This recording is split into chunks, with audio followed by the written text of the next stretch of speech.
E aí, samaritanas, como é que vocês estão? Hoje, o último vídeo da série Eu Quero Ser Amigo de Jesus. E eu não trouxe, assim, um exemplo de amigo de Jesus, como eu vim fazendo nos últimos vídeos, né? Nos 2 primeiros vídeos. Hoje eu quero conversar com você um pouquinho dessa amizade em si, como desenvolver essa amizade, no que consiste essa amizade com Jesus, porque eu e você já entendemos que nós precisamos almejar isso, nós precisamos buscar essa amizade constantemente. Mas como é que é isso? Bora discutir sobre isso no vídeo de hoje?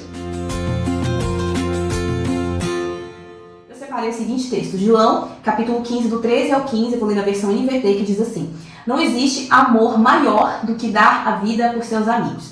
Vocês serão meus amigos se fizerem o que eu ordeno. Já não os chamo de escravos, pois o Senhor não faz confidências aos seus escravos. Agora vocês são meus amigos, pois eu lhes disse tudo o que o Pai me disse. Não tem amor maior do que esse, de dar a vida por seus amigos. Pouco tempo depois, Jesus fez exatamente isso. Ele deu a vida pelos amigos. E o verso 14, a gente observa uma espécie de condição para você se tornar amigo de Jesus. Tem uma condição aí. Ele fala o seguinte: vocês serão meus amigos se fizerem o que eu ordeno. Isso tem a ver com o que a gente falou, inclusive, na outra série sobre o Pai Nosso. Fazer a vontade do Pai. Amigos de Jesus não medem esforços para aceitar a vontade dele. Romanos 12:2 diz que a vontade dele é boa, perfeita, agradável. Então, se eu creio nessa verdade, que a vontade dele é perfeita, eu não vou ter problema em me submeter a essa vontade. Por mais que a minha seja diferente, mas eu posso até querer que a minha vontade prevaleça, mas eu não vou fazer a minha vontade. Eu vou me submeter à vontade dele, que é boa, que é perfeita, mesmo que eu não esteja vendo isso agora. Então, isso sim é uma condição para você ser amigo de Jesus. Que a vontade dele venha a prevalecer sobre a sua vida. Isso é uma característica de alguém que é amigo de Jesus. E aí a gente vai para o verso 15, que ele diz: Eu já não chamo vocês de servos, mas de amigos. Jesus foi o nosso maior exemplo de servidão. A gente não vai excluir a servidão, porque isso não é a essência do Evangelho. A essência do Evangelho é servir. Mas o que Jesus traz aqui é o seguinte: olha, vocês não são apenas servos, vocês são mais do que isso, vocês são amigos. E é importante a gente entender essa diferença de servo e amigo. Não anulando o servo, não anulando a servidão, mas é algo mais profundo do que isso, sabe? Porque o que é o servo no sentido aqui do texto, né? Que na verdade é escravo. É aquele que executa as tarefas e ele executa as ordens, né? Ali, do que foi dito a ele, do que foi ordenado a ele, mas ele não entende. Tipo assim, ele faz, manda e ele faz. Ele não sabe por que ele está fazendo aquilo. Ele está fazendo aquilo porque estão mandando ele fazer. É mais ou menos aquele ditado, né? Manda quem pode, obedece quem tem juízo. Mais ou menos isso. Esse é o servo, esse é o escravo. É algo mais funcional do que pessoal. E Jesus fala isso no verso 15, né? Porque ele diz: o servo, no caso o escravo, é aquele que não sabe o que o seu senhor faz. Assim, eu só vou fazendo o que ele manda, mas eu não sei o que ele está fazendo. Já o amigo tem uma relação de afeto, de confiança, de liberdade. Os amigos participam dos planos um do outro. Era isso que Jesus estava querendo dizer para eles: olha, eu quero que vocês sejam meus amigos.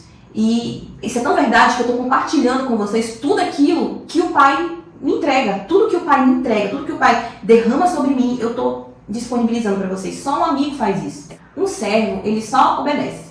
Um amigo, ele obedece, mas ele também compartilha laços com esse outro amigo. Um servo faz, um amigo participa. Entende a diferença? Deus, ele nos convida para esse tipo de serviço. Em nenhum momento o serviço ele vai ser anulado dentro dessa amizade. A gente vai continuar servindo, a gente vai continuar sendo servo, porque essa é a essência de Cristo. Mas nós vamos servir de forma a participar do que Cristo está fazendo, porque Ele quer assim. Lá em Apocalipse 3:19 tem um versículo muito famoso, muito conhecido, tenho certeza que você já ouviu ou já ministrou sobre ele, que diz assim: Eis que estou à porta e bato, se alguém ouvir a minha voz e abrir a porta, entrarei até ele e com ele cearei e ele comigo. Esse versículo está dentro de um contexto de uma carta que foi enviada para uma das igrejas da Ásia, a igreja de Laodiceia. E ali nessa carta tem algumas orientações que Jesus escreve, né, para essa igreja, assim como escreveu para as outras. E o que é importante aqui nesse versículo é que, apesar dele ter sido escrito para uma igreja, né, em especial, dentro de um contexto, é um versículo que nós podemos perfeitamente utilizar hoje em dia para a nossa vida. Porque Jesus está constantemente batendo a porta, né? Batendo a porta do nosso coração. Eu acho que esse é o tipo de verso, de passagem que a gente precisa ler e refletir todos os dias. Porque Jesus, ele está ali todos os dias. Mas será que eu estou ali todos os dias para me relacionar com Jesus?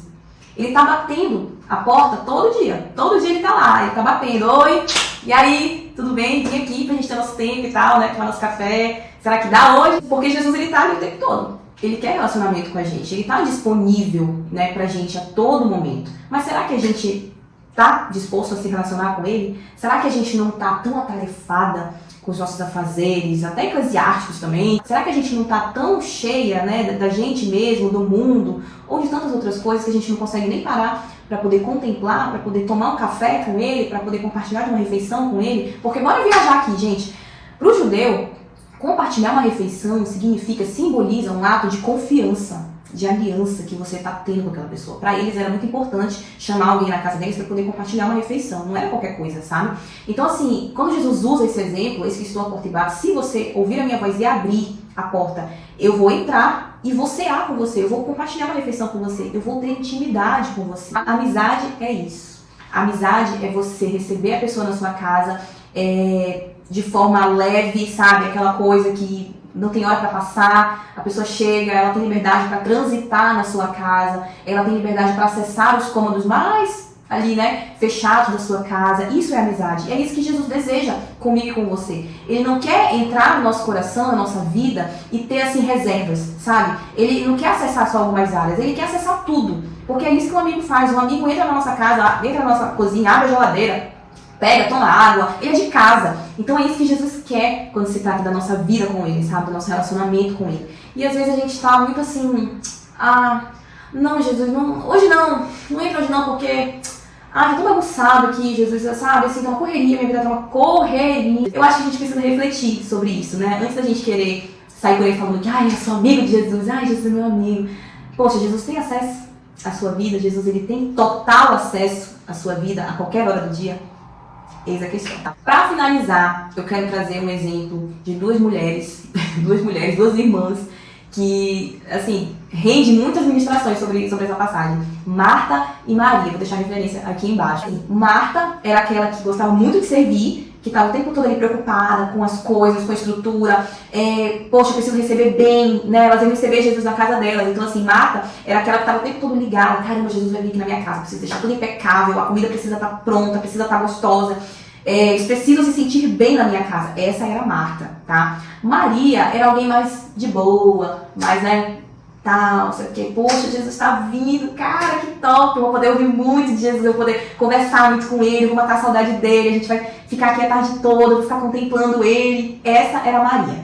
Eu podia dizer que talvez Marta era a fleumática ou a melancólica, e Maria, com certeza, era uma sanguínea, talvez uma colérica, mas enfim. A gente percebe aí duas irmãs completamente diferentes, mas as duas são extremamente necessárias. E Jesus, ele dá uma lição sobre isso, porque Marta, no decorrer do jantar, ou do almoço, não sei, ela fica um pouco chateada com a irmã, com Maria, porque enquanto ela tá lá, poxa, correndo pra lá e pra cá pra deixar tudo perfeito pra Jesus, Maria tá lá sentada, olhando pra Jesus com cara de paisagem. E assim, a gente, muitas vezes, culpa Marta, né? Porque no final das contas, Jesus olha pra Marta e fala, Marta, Marta, é a famosa passagem, né? Marta, Marta, você anda ansiosa demais, preocupada demais. Maria escolheu a melhor parte. E aí Jesus fala que o que Marta está fazendo é necessário, servir é necessário, mas contemplar, gente, contemplar é muito mais poderoso. Contemplar Jesus não anula o serviço, mas o serviço sem a contemplação, gente, é apenas um serviço, sabe? É apenas algo que vai ficar aqui na terra, entende? É algo secundário. Servir sem a presença é algo secundário. Então, o que Jesus chama a atenção aqui nessa passagem é justamente isso. Olha, serviço é importante, serviço é necessário, precisa, mas a minha presença é mais importante. O serviço é necessário, mas a presença vale mais. Eu não chamo vocês apenas para servir.